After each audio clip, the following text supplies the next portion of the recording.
This island in the Bahamas could be yours for $39 million, if you don't mind the abandoned Nazi castle.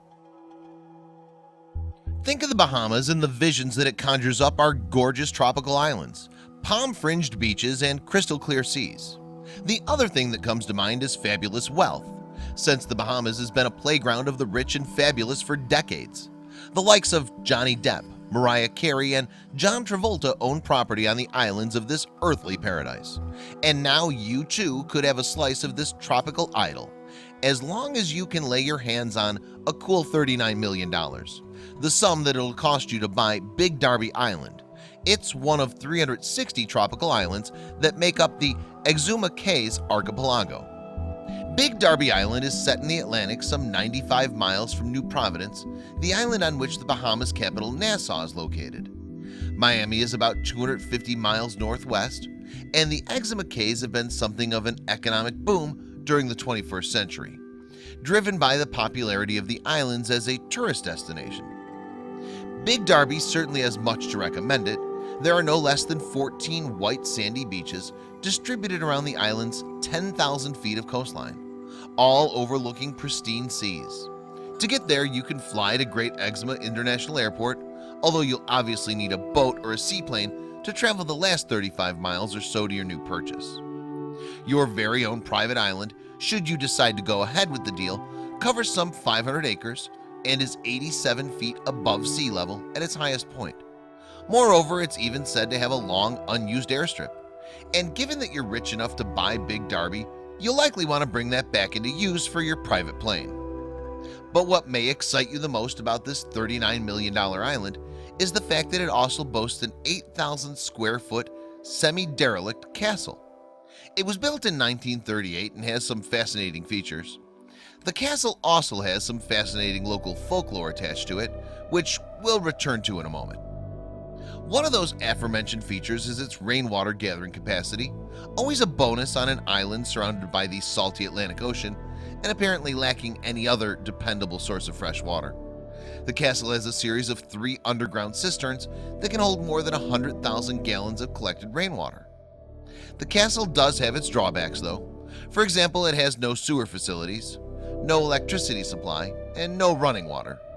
Nonetheless, it does have handsome mahogany floors, high ceilings and balconies with superb views of the Atlantic and other nearby islands. But there's no getting away from it, this property needs work. A lot of work. Think millions of dollars more on top of that purchase price. So who built this palatial residence on a remote Bahamian island in 1938?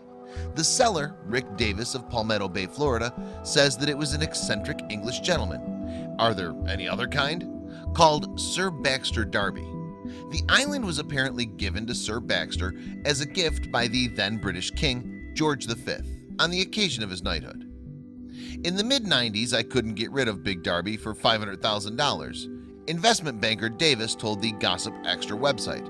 But then David Copperfield bought one, and all of a sudden, everybody wanted his island in the Bahamas. And it seems that Sir Baxter took his new island possession with some enthusiasm. Indeed, it's reported that the good knight grew some 20,000 coconut palms, as well as bringing a large quantity of livestock to populate the island. At one time, Sir Baxter was said to be the region's biggest employer, although he also had something of a reputation as a tightwad. He maintained a top-class radio post at his home, and he even had a small factory producing wicker furniture.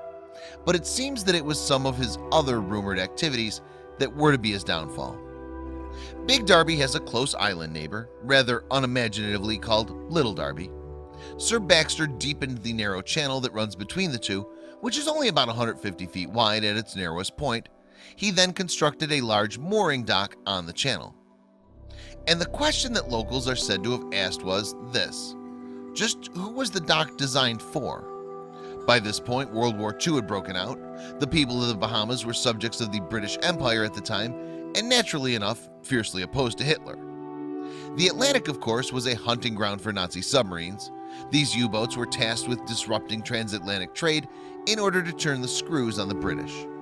And local stories have it that Sir Baxter, although British, was in fact a Nazi sympathizer who'd built those docks as a mooring place for German submarines, which would consequently be able to resupply at his island.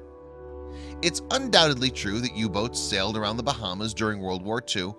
Approximately 130 merchant vessels were attacked and sunk by U-boats in the region's waters, resulting in the deaths of hundreds of sailors.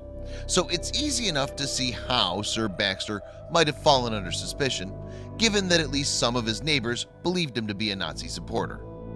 There's no firm evidence, however, that any German submarine ever docked or even came close to Big Darby, but local rumors had it that Sir Baxter signaled passing German submarines from the rooftop of his castle to guide them to his island.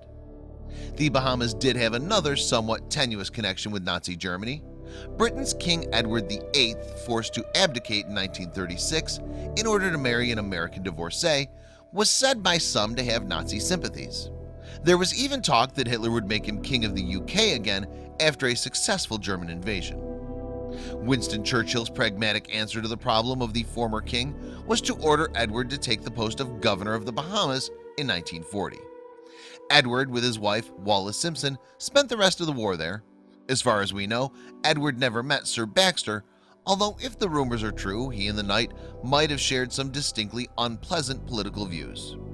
So if you're in the market for a Bahamian bolt hole, complete with a castle built by an English aristocrat, and you happen to be a multimillionaire, then perhaps you should think about buying Big Darby. As the seller Rick Davis says, those who like white sand beaches, clear ocean, peace, and a stable government, then it's for you.